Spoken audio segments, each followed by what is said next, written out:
കേരളത്തിന് മലയാളിക്ക് ഓണത്തിന് ഒരു തരത്തിലും അരിയുടെ കുറവുണ്ടാകാതിരിക്കാൻ ശ്രദ്ധിക്കും.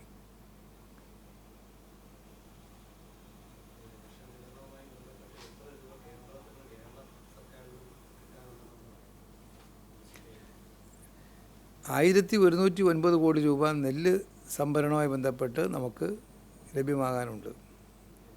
കേന്ദ്രത്തിൽ 1109 കോടി രൂപ. കൃത്യ കണക്കിന്നത്തെ വേണമെങ്കിൽ ചോദിച്ചിട്ട് പറഞ്ഞു. ഒന്ന് ചോദിച്ചു. കറക്റ്റല്ലേ? കറക്റ്റാണ്. കേരളത്തിന് ലഭ്യമാകാനുണ്ട്. അല്ല, അത് ഒരിക്കലും ഒന്നും ഒരു തടസ്സവും വരാറില്ലല്ലോ. കാരണം നമ്മൾ അഡ്വാൻസ് ആയിട്ട് പൈസ അടച്ചല്ലേ അരി എടുക്കുന്നത്. പൊതുവിതരണ നെല്ലിൻ്റെ സംഭരണത്തിൽ കേന്ദ്രത്തിൽ കൊടുത്ത് അത് ആ ഇനത്തിൽ നമുക്ക് കിട്ടാനുള്ളത് 1109 കോടി. സിവിൽ സപ്ലൈസ് വകുപ്പ് എന്ന നിലയ്ക്ക് പലവിധ ചാർജുകളുടെ വിഹിതമാണല്ലോ കേന്ദ്രം തരുന്നത്.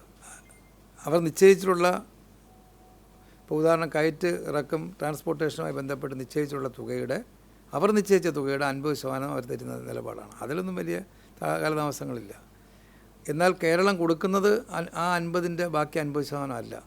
കേരളത്തിൻ്റെ വില, കേരളം നിശ്ചയിച്ച വിലയുണ്ടല്ലോ. ഇപ്പോൾ ഉദാഹരണത്തിന് റേഷൻ കടക്കാരുടെ ലൈസൻസിൽ കൊടുക്കുന്ന കമ്മീഷൻ, അവർ നിശ്ചയിച്ച പൈസയുടെ 4 ഇരട്ടിയാണ് നമ്മൾ കൊടുക്കുന്നത്.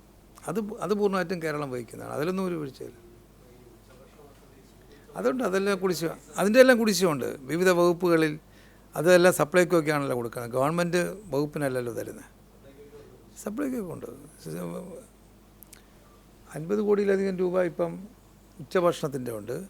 അതുപോലെ മറ്റ് പല വകുപ്പുകളുടെ SC/ST വകുപ്പിൻ്റെത്, പല വകുപ്പിൻ്റെ ഉണ്ട്. അതൊക്കെ അത് സപ്ലൈക്കോ ആണല്ലോ നോഡൽ ഏജൻസി ആയിട്ട് ഇതൊക്കെ ആ ഉത്തരവാദിത്വം നിർവഹിക്കുന്നത്. മറ്റെന്തെങ്കിലും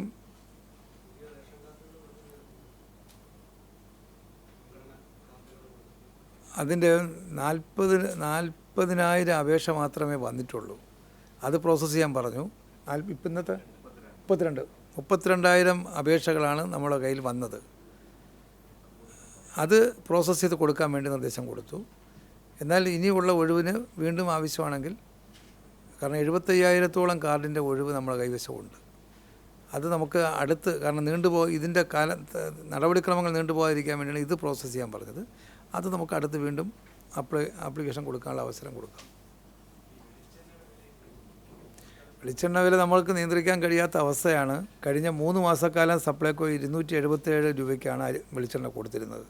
പക്ഷേ സപ്ലൈക്കോയ്ക്ക് സപ്ലൈ ചെയ്യുന്ന മില്ലുകാർ മുഴുവൻ അതിൽ നിന്ന് പിന്മാറുന്ന നിലപാടിൽ ഉറച്ചു നിന്നു. അങ്ങനെ അവരുമായി ചർച്ച ചെയ്യാൻ പറഞ്ഞു, പുതിയ ടെൻഡർ വിളിക്കാൻ പറഞ്ഞു. ഇപ്പോൾ 329 രൂപയ്ക്കാണ് സപ്ലൈക്കോ കൊടുക്കുന്നത്. ഇന്ന് ഈ 1-ാം തീയതി മുതൽ. കയ്യിരിക്കുന്ന സ്റ്റോക്ക് പഴയ റേറ്റായിരിക്കും, പക്ഷേ പുതിയ റേറ്റ്. ഓണത്തിന് വെളിച്ചെണ്ണ ലഭ്യത ഉറപ്പുവരുത്താൻ വേണ്ടുന്ന ചർച്ചകൾ മില്ലുകാരുമായി നടത്തിയിട്ടുണ്ട്. സപ്ലൈക്കോയുടെ ഔട്ട്ലെറ്റുകളിൽ ആവശ്യത്തിന് വെളിച്ചെണ്ണ കൊടുക്കാനുള്ള സൗകര്യമൊരുക്കും. ഈ വില വല്ലാതെ കൂടുകയാണ്. അത് നമുക്ക് മാത്രമായിട്ട് നിയന്ത്രിക്കാവുന്ന വിഷയമല്ല.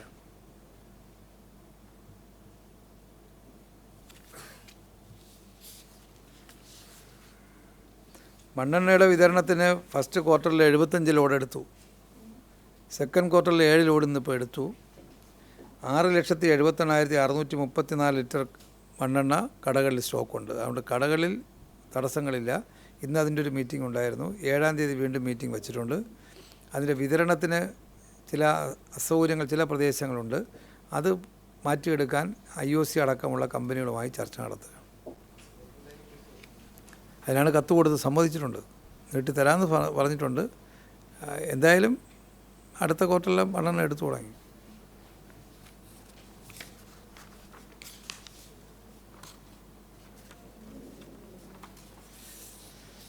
അരിയുടെ വിഷയത്തിൽ നമ്മളെല്ലാം കൂടെ ഒരുമിച്ച് നിൽക്കണം.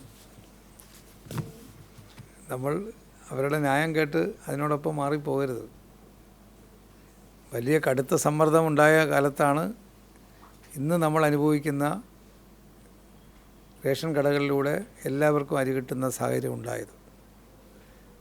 ഞാൻ സൂചിപ്പിക്കുന്ന ഒരു കാര്യം, ഇതിലിനി ഇടപെടാൻ കഴിയുന്നത് കേരളത്തിലെ MP മാർക്കാണ്.